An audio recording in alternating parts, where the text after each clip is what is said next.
అందరికీ నమస్కారం.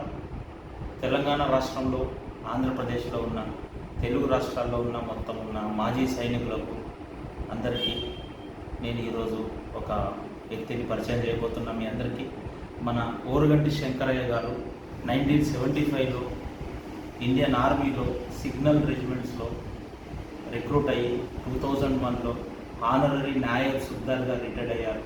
వారు జలంతర్గాముల్లో, సబ్మెరైన్స్లో, నేవీలో, ఎయిర్ ఫోర్స్లో, పలు యుద్ధాల్లో, ఓపీ పరాక్రమంలో, ఓపీ విజయ్లో, ఎన్నో బార్డర్ సెక్టర్స్లో పనిచేసిన అనుభవం. నేను నిన్న చేసిన వీడియోని చూసి వారిలో కూడా రక్తం ఉరుకులు పరిగెత్తుతున్నది. ఈ రెండు కలిపి వారు నాకు ఫోన్ చేయడం జరిగింది.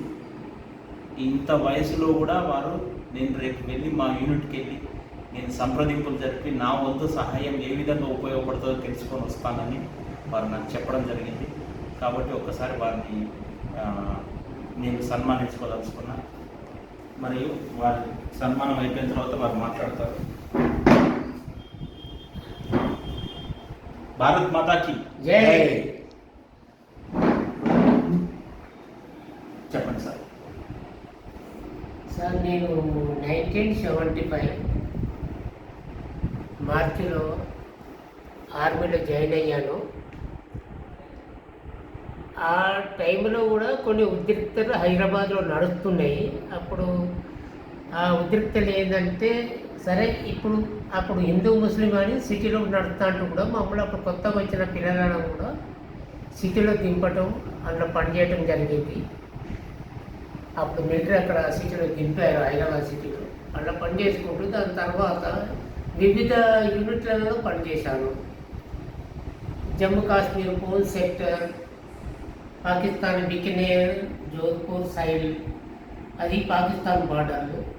దాని తర్వాత కలింపోంగ్, వెస్ట్ బెంగాల్ చైనా బార్డర్, ఆ బార్డర్లో పనిచేసుకుంటూ ఉన్నాను. ఎటు చూసినా ఎప్పుడైనా కానీ పాకిస్తాన్ చైనా బార్డర్లో పనిచేసుకుంటున్నాను. మాది ఇన్ఫెంట్రీ డివిజన్స్ కానీ, మౌంటైన్ డివిజన్లు కానీ, అన్ని డివిజన్లు పనిచేసుకునే సమయం మాకు దొరుకుతుంది. అట్లనే నేవీలో కూడా సబ్మెరైన్లో పనిచేయటానికి ఒక విధమైన టైం దొరికింది. ఎయిర్పోర్ట్ 2 ఇయర్ ఫార్మేషన్ జోధ్పూర్లో ఎయిర్పోర్ట్స్ వాళ్ళతో పనిచేయటం కూడా మాకు ఛాన్స్ దొరికింది. తర్వాత ఆర్మీలో ఆటోమేటిక్ పని చేస్తూనే ఉన్నాము. నాకున్న 3 సైన్యంలలో ఆర్మీ, నేవీ, ఎయిర్పోర్ట్స్లలో పనిచేయడానికి మాకు అవకాశం దొరికింది. అలా పనిచేశాను. దాని తర్వాత 2001 లోపల నేను రిటైర్డ్ అయ్యి వచ్చిన. అంటే కనీసం 26 సంవత్సరాలు అందులో సర్వీస్ చేశాను. ఇప్పుడు యుద్ధం వచ్చింది. అంతకుముందు కార్గిల్ వారు, ఐపీకేఎఫ్, శ్రీలంక వారు, ఇవి జరుగుతూనే ఉన్నాయి, ఇవి నడుస్తూనే ఉన్నాయి. అందులో జాయిన్ అయ్యి ఆ పనులు చేసుకుంటూ వచ్చేసాం. కానీ ఇన్నేళ్ల తర్వాత ఇప్పుడు పాకిస్తాన్తో అనుకోని కొన్ని సంఘటనల వల్ల ఇప్పుడు ఇండియా కూడా తయారవుతుంది యుద్ధానికి. నా వంతుగా ఆ యుద్ధానికి పోవటానికి రెడీ అయి ఉన్నాను. ఇప్పుడు రెడీ అయి ఉన్నాను. ఈ విషయం మా శ్రీనివాస్ సార్ కూడా నేను చెప్పటం జరిగింది.